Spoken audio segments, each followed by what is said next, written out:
Hello. So I recently did a CME Chicago oh my gosh, Chicago Mercantile Exchange. There we go. Trading challenge. It seems like they have a monthly, and so this is kind of my recap on it. Going over my day-to-day trading journal, my plan, and the results. So this is the video for that, and let's move forward.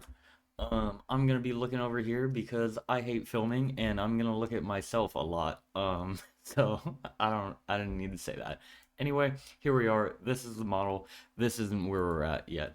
We are starting out with the plan. Here we go, which was to find things that have a record of going on runs and identify which ones are about to pop during the 1 week holding period that we have during the challenge.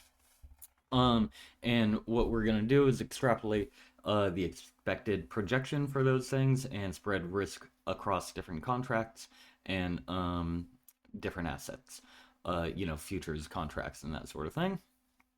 And for my risk, I was going to not allocate more than 5% of the entire portfolio to one item, and I'm not going to allocate more than 15% to one commodity. I'm also going to put a stop loss at 15% loss of the value of position within the first day. I don't know what I'm talking about. 10% less than the value of the position, stop at all times. And then I'm going to limit the profit 25%. I'm going to traject to sell at the end of the week. My expectation, my projection, trajectory to just sell at the end of the week. And then rebalancing daily when losses are prevented or that profits are taken, or that new data is entered. And then I will sell all holdings as close to 12 p.m. on CST on Friday as possible. Today is the Monday after the week for the recap. So I'm going to tell you how I did with all of these and what I was going for. So I wrote some notes for myself just on like some technical how I'm gonna model things out like that, looking at the moving average, looking at distribution statistics, things like that. I to keep in mind, I have never traded commodities, not a single commodity. I think I've bought an ETF, like an Invesco commodities ETF one time for a short period. And other than that, I have never even been on the Chicago Mercantile Exchange, CME Exchange. So on February 6th, I found out about the challenge and I signed up immediately. I didn't know that they did this, but it's pretty cool. If you want to get into trading or have want to test your modeling, like kind of what I'm doing, it's a fantastic way to do it. So I highly encourage you to sign up for CME Trading Exchange. Except don't do it when I do it because I want to win. So, and I'd rather have no competition at all. So just don't sign up or let me do it. Thank you. So that's that, right? And just kind of getting set up on day one, and brainstormed how to kind of acquire the data from the portal. I asked for the CME API, which didn't end up going through, but that's okay. So in Excel, on the next day, I was able to acquire some data in Excel, just a mixed match of random things that aren't actually the commodities. So we're going to look at that right here. So this is just you know, everything. I did 3 different versions since 2025, since 2021. Sorry, 4 different versions year to date and 1 month time frames. Where I basically just found the moving average of returns for uh each thing that I could, right? And basically all that I could get in Excel, if my Excel doesn't crash on me, which it looks like it is. It's a big notebook or workbook. Oh well. Uh there it goes. Fantastic. Okay, well, what I did basically is I took the moving averages of daily returns for each commodity that I could access in Excel. You know, silver, gold, platinum, quite a few currencies. Yeah, it still isn't working. Quite a few currencies and a few other things like that. Indexes, equity indexes. You can get all that in Excel using stock history, and like stock data types. So is this gonna go? I don't think so. Okay, hold on. I'm really zoomed out. All right, excellent. So here we have, different indexes, and today is a holiday, so you're not really going to see anything. But essentially, I forecasted stuff based on the earnings slope, and I also looked into, highest single day return, higher lowest single day loss, highest weekly gain, high, that sort of thing, weekly average, weekly medium returns, daily average, daily medium, etc., etc.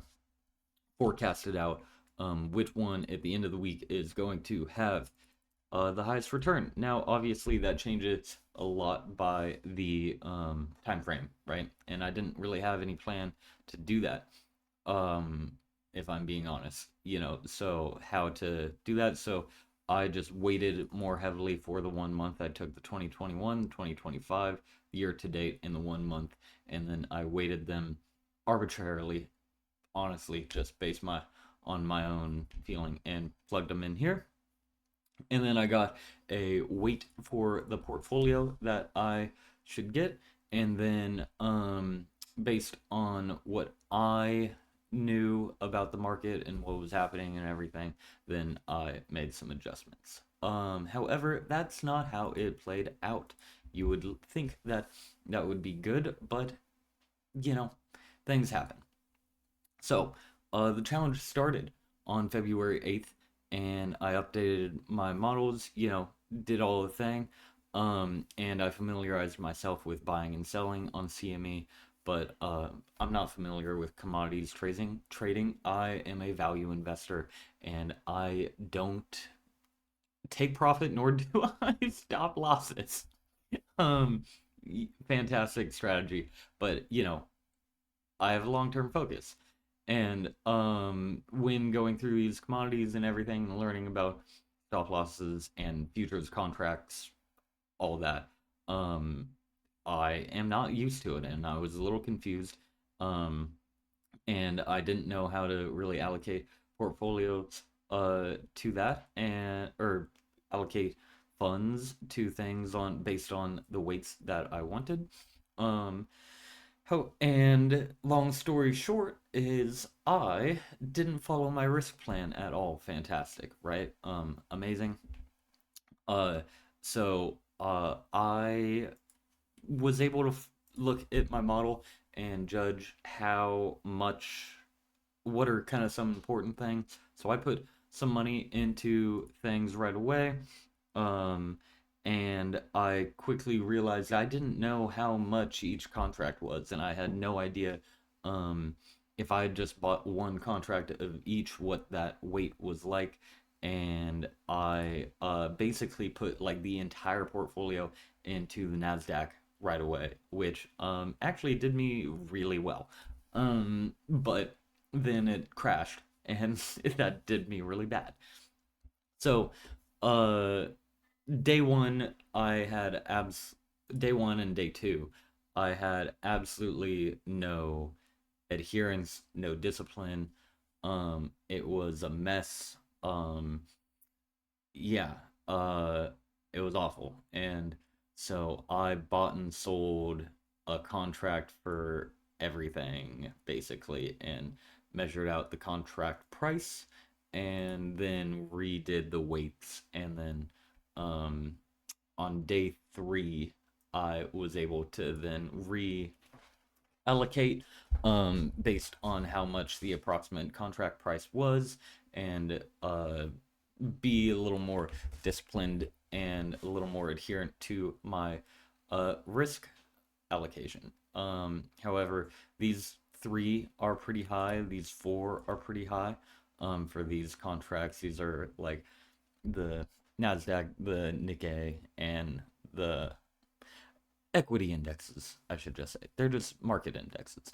And they aren't entirely this because I added some things that um weren't in the model, weren't in Excel because of vibes. And I just felt it, and so I wanted to spread out my risk a little bit, and we'll see that um it did me pretty well.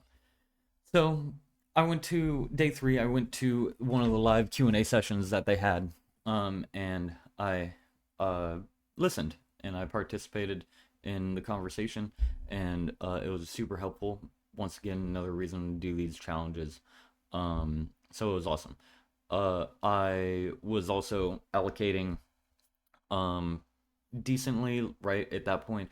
Nasdaq did pretty well, and then I also had some Mexican currency, the peso, as well as I was starting to buy some wheat as well, which ended up doing really well for me too. So the Mexican peso ended up performing pretty well, but once again, I was flying by the seat of my pants, didn't really even know what to do, and just going off of the best that I could, right? I wouldn't normally buy one of each contract and sell it immediately to know the price, but that seemed like the best idea. Okay.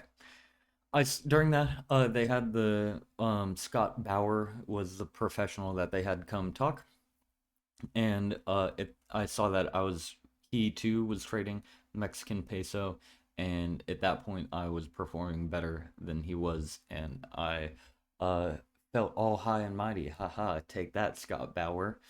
Stick around to find out what happened. Um Long story short, I crashed later. I didn't react quickly enough after the Nasdaq and a lot of the equity indexes started falling. I just ate that, because I didn't have a stop loss or anything. So you'll see right here, just crashed, right?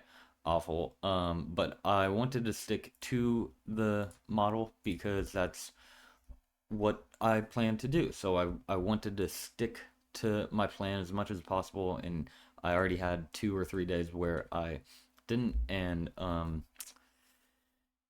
it it did bad for me. So anyway, I held basically after I balanced my portfolio in a pretty good way according to the model, and what I knew of the market. Then it went okay. It was I was pretty happy about the risk. There were some things like the wheat and the corn that I bought that really did well, and same with the Australian dollar while I had it. But then the equity indexes really just tanked, and I didn't have any stop loss or anything like that, and I didn't um take any of the profit when it was up. So that did me bad in the end, and I ended up in 959th place. You can see that 959. Scott Bauer won 814. Obviously, but it was an exciting time, and I'm super happy. I'm gonna do a March. I'm gonna do something similar. I hope to get the Excel API because I've requested it. So I hope that I'll be able to get that this weekend, be able to practice for the next time. Um, but it was fun. It was really cool, and I was happy to do it. Gonna do the March trading challenge, and that was it. I'm gonna, continue doing with the trading journal and set up a plan before it, and adhere to the plan a little bit better, and also stop losses and take profits. Um, and not get so wrapped up into it. I think how many does it say? Yes. Because of all that testing basically, I did 164 trades. That's really high.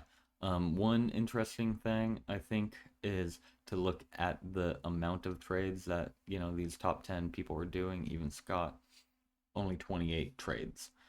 Obviously, I'm going easy on myself because I was testing it, and I don't do trading. I do long value investing. long term, long position, value investing. So that's it. Um, Thanks for watching this video. Take a look at my website. This is it, systemscapital.net. I've updated a little bit, and it doesn't have much of anything, but things are getting added. So we'll add some more investment tools and market commentary.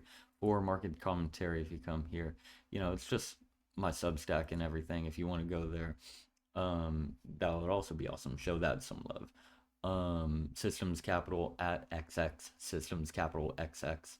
The other one was taken. I don't care. Whatever. Um, GitHub also, things will be added. I add to the systems.github.io all the time. That's just where my website is hosted. So if you want to come here, there's also a Python SEC filing download. So check that out too. I'll put some stuff in the description, or I won't find it. Go to my website. All right. Thanks for watching. Bye bye.